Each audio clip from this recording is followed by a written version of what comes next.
Hello, I'm Mark Hales, and this is one of the most famous racetracks in the world, Le Mans.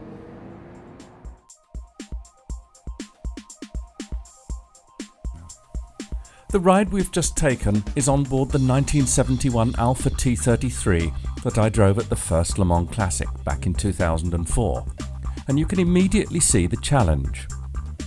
The Porsche Curves are very fast, which is what makes them so exciting, but each successive bend is blind. Lines of trees and a gentle slope hide the view of the next turn, and this is one of the places where today's top-level cars have their biggest problems with traffic.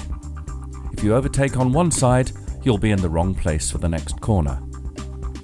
One of the defining features of the 24-hour track is its fast and flowing sequences, where one corner leads to the next and then the next. How you take the one before always affects how you get into the one that follows. They also take a bit of learning. You have to find out what your car will allow you to do, and there are only a couple of days a year where that's possible, and only then if your team has managed to get an entry for the race. As always, how you take the curves and where you place the car all depends on how much grip you have.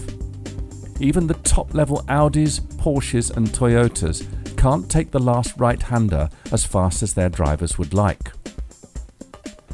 It's a bit easier though if we slow things down a bit and take a look from slightly higher up, from the driving seat of this Audi A4. We've turned off the D140 and got the car back over to the right-hand side of the road. The left-handers which follow are flat out, even in a road car, but there are two clipping points. You let the car run out to the right-hand verge in the middle, and you need to pick an apex far enough round the final part to make sure you get over to the left-hand side of the road. The right-hander that follows is the real challenge. It's very tempting to bring the car across the road too early and then find the road still turning to the right. You end up too far to the left for the last left-hander. Bring the car gently across the road, aiming to clip at a point you can't yet see. It's a long way round, and yes, you guessed it, how far depends on how much grip.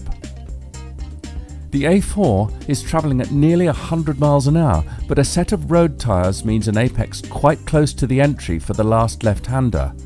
Some slicks, and I could have gone earlier. Then it's a smooth change of direction and aim the car through the left-hander, where the A4 still needs all the road. The circuit's owners have laid all that tarmac either side for very good reason.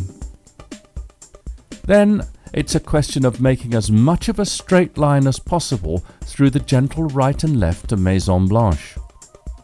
This is another trap for the faster cars.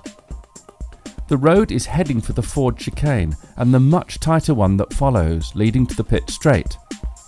It's a snake that starts at Maison Blanche and tightens all the way to the tail, and the fast boys have to make sure they don't get caught in a queue and find themselves in the wrong place for the blast past the pits.